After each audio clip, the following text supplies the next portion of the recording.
Hi అండి. చాలా రోజుల తర్వాతయితే పవన్ కళ్యాణ్, చంద్రబాబు నాయుడు గారితో ఒక భిన్నాభిప్రాయాలతోటైతే వాళ్ళ భావాలనైతే వ్యక్తపరిచారండి. ఇంతకుముందు 'కృష్ణార్జున్' లాగా ఒకే మాట మీద ఉండేవాళ్ళు. ఏదైతే తిరుపతి ఇన్సిడెంట్ జరిగిందో, వైకుంఠ ద్వార దర్శనం కోసం టికెట్లు ఏదైతే టోకెన్స్ ఇస్తున్నారో, ఆ విషయం సంబంధించి ఫస్ట్ చంద్రబాబు నాయుడు గారు వచ్చారు. అక్కడున్న అధికారుల్ని మందలించి కొంతమందిని సస్పెండ్ చేయడం, బదిలీ చేయడం కూడా చూసాం.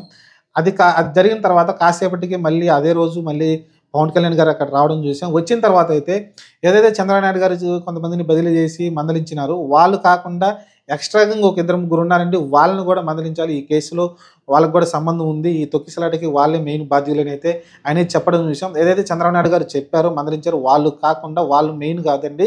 ఇంకొక ఇద్దరు ముగ్గురు ఉన్నారు. వాళ్ళు మెయిన్ అనైతే చంద్రబాబు చెప్పిన మాటలకి వ్యతిరేకంగా అయితే పవన్ కళ్యాణ్ గారు అయితే చెప్పడం చూసాం. నాకు తెలిసి ఫస్ట్ టైం ఇలా వేరు వేరు అభిప్రాయాలతోటి వాళ్ళైతే అక్కడ వ్యక్తపరిచారు. ఇంతకుముందు ఒకటే మాట మీద ఉండేవాళ్ళు 'కృష్ణార్జున్' లాగా. కానీ ఇక్కడైతే భిన్నాభిప్రాయాలు వచ్చినాయి.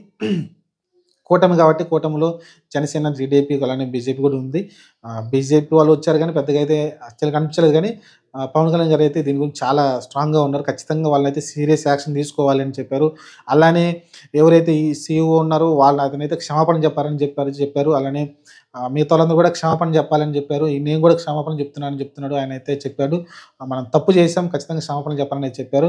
ఆ తర్వాత కొంతమంది దాన్ని వ్యతిరేకించారు, సమర్థించిన వాళ్ళు చాలామంది ఉన్నారు. ఓవరాల్‌గా అయితే ఫస్ట్ టైం నాకు తెలిసి చంద్రబాబు నాయుడు గారికి ఎగెనిస్ట్‌గా అయితే పవన్ కళ్యాణ్ గారు ఈ విషయంలో అయితే కొంచెం దూకుడుగా ముందుకెళ్లారు. ఎందుకంటే అక్కడ 6 ప్రాణాలు పోయినాయి. దాన్ని మనం చాలా ఈజీగా తీసుకోకూడదు. జస్ట్ వచ్చామో పోయామో అన్నట్టు కాకుండా ఖచ్చితంగా తప్పు ఎవరైతే చేశారో వాళ్ళందరూ ఖచ్చితంగా దీనికి బాధ్యత వహించి వాళ్ళని సస్పెండ్ చేయడమో లేకుంటే బదిలీ చేయడం అనేది చేయాలని అయితే ఆయన అయితే వ్యక్తపరిచారు పవన్ కళ్యాణ్ గారు అయితే. చూడాలి మరి ప్రస్తుతానికైతే మరి వాళ్ళు చేస్తారో లేదని చూడాలి. వాళ్ళు వేరే సామాజిక వర్గం సంబంధించిన వాళ్ళంటే ఒక రకంగా చెప్పాలంటే తెలిసిందే కదా! దాన్ని సెపరేట్‌గా మనం మెన్షన్ చేయాల్సిన అవసరం లేదు. వాళ్ళు ఉన్నత సామాజిక వర్గానికి సంబంధించిన వాళ్ళు కాబట్టి, వాళ్ళు కొంచెం దగ్గరగా అంతకుముందు ఎప్పటినుంచో వాళ్ళకి రిలేషన్ ఉంది కాబట్టి వాళ్ళనైతే మందలించలేదు, వాళ్ళని సస్పెండ్ చేయలేదని అయితే తెలుస్తుంది. దాని గురించే పవన్ కళ్యాణ్ గారు అస్సలకి నేను ఉపేక్షించలేదు. ఖచ్చితంగా వాళ్ళ మీద కూడా తీవ్రమైన యాక్షన్ తీసుకుంటానని అయితే పవన్ కళ్యాణ్ గారు చెప్పడం చూసాం.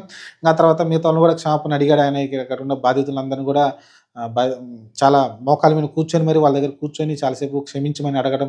ఆ తర్వాత వాళ్ళతోటి ఎవరైతే వాళ్ళ బంధువులు ఉన్నారో, వాళ్ళ రిలేటివ్స్ వచ్చారో వాళ్ళందరి దగ్గర కూర్చొని చాలాసేపు మాట్లాడడం చూసాం పవన్ కళ్యాణ్ గారు. చాలా రాజకీయ నాయకుడు అంటే ఎలా ఉండాలని అయితే ఒక క్లియర్ ఇండికేషన్ అయితే ఇస్తా ఉన్నాడు పవన్ కళ్యాణ్ అయితే.